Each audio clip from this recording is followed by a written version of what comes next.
Hey everybody, welcome back.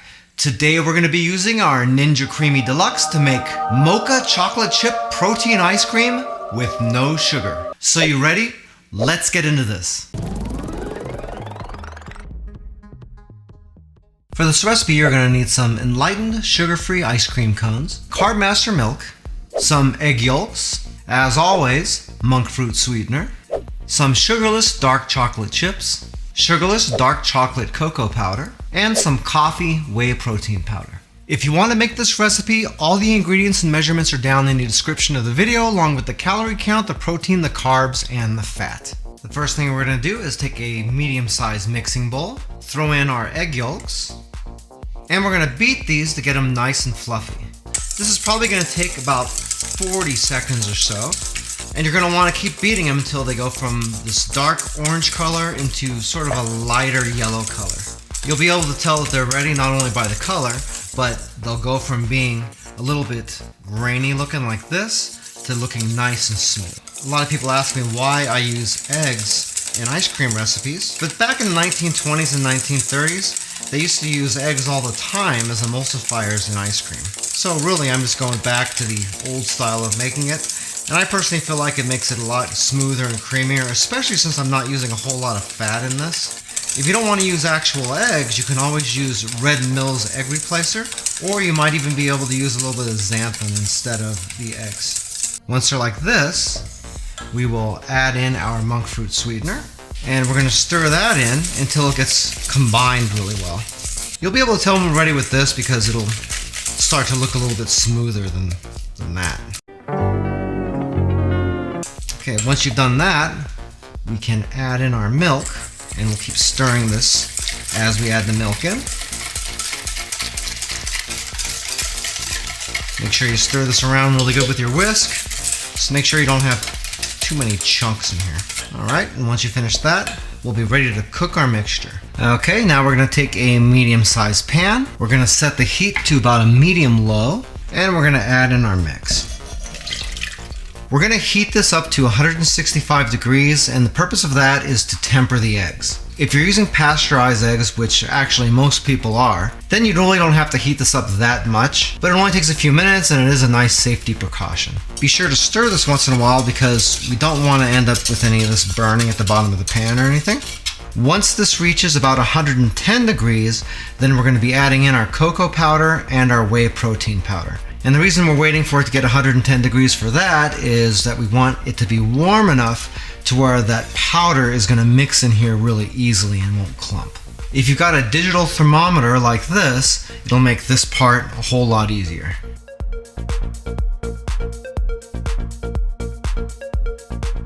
Okay, once we've reached 110 degrees, then we can start mixing in our other stuff. So first we'll take the coffee whey protein, mix that in.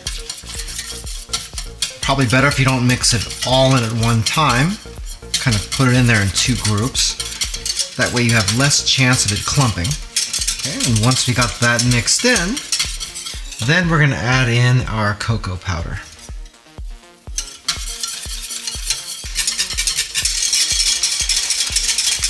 And once you've got that all mixed in, we just got to wait for this to hit 165 degrees. And it looks like we got a little ways to go. Alright, and once that hits that magic number, we can turn off the heat, take this off the burner, set it aside, and let it cool down. Once that cools down, we can fill our creamy pint, being sure not to fill past the scoopable max fill line right there. So hopefully we got the right amount here. We're about to find out. And this should come out of the pot pretty nice and smooth like that. And right to the line.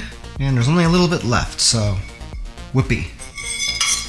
You might notice that I haven't added in the chocolate chips. We're not going to put these in before we freeze the ice cream. These are going to go in at the end as a mix-in. If you put them in there now, they're all going to end up at the bottom of the ice cream, and we don't want that. And also, when we process the ice cream, they're all going to get annihilated.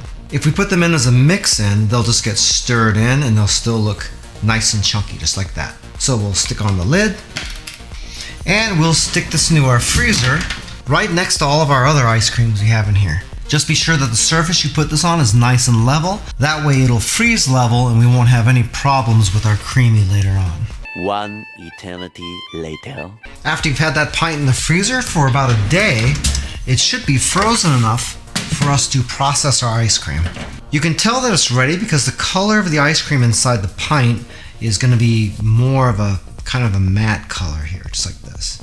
There should be some contrast between that color and the color down in the bottom. After letting this sit out for about 5 minutes or so, it should be ready to process. So we're going to take the outer pitcher, open it up, throw in our creamy pint, put on the lid, and lock it into place. Put that back in our creamy and lock it in. And then we need to decide how much ice cream we want to make. We are going to process the full pint. And since we're not using heavy cream or sugar, we're going to set this on light ice cream. Once we've done that, we're ready to process. Hey, by the way, if this is your first time here and you want to learn some cool new recipes, get some great cooking tips and tricks and all sorts of other kitchen related things, then start now by subscribing to the channel and clicking the notification bell so you never miss a thing. Alright, let's check out this ice cream. Ooh, that's looking pretty good. So now all we gotta do is add in our chocolate chips. So we'll pour those in, put our lid back on, set this back into the machine one more time. Want to reselect that full again, back to light ice cream. And this time we're just gonna hit the respin button because we just want to mix those chocolate chips in there. We don't want to annihilate them. Hey, I get a lot of people asking me what kind of sweetener I use since I'm not using real sugar. And I always tell them that I use monk fruit sweetener, but I never tell them which brand. I use the Duralife brand from Amazon. I don't have any kind of brand deal with them or anything like that, but this tastes just as good as the Lakanto stuff. And the good part is it's a lot cheaper. This is a 5-pound bag and I get it for something like $35, $36, just depending on whether it's on sale or not. And since there's so much in here, it ends up lasting me quite a while. Anyway, if you like monk fruit sweetener, you could probably save a few bucks with this. If you want some more information about that, we do have a link to it down in the description of the video. Okay, let's see if this worked out. Whoa. Looks good to me. Let's scoop it up. If you'd like to learn a little bit more about Joe's Phenomenal, you can watch a couple more videos or you can check us out online at joesphenomenal.com. Chocolate chip ice cream is one of my favorite flavors, and the addition to the coffee flavoring really puts it over the top. And the best part is that it tastes fantastic and it's guilt-free because there's no sugar. If you'd like a little bit more information about the Ninja Creami Deluxe that I used in this video, I do have an Amazon affiliate link to it down in the description of the video.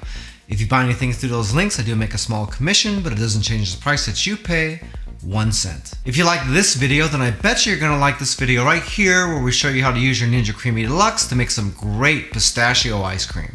That I know you're gonna love. Well, that's it for now. I hope to see you back again here really soon, and until that time, I'm Joe, and I hope you have a phenomenal day. Take it easy.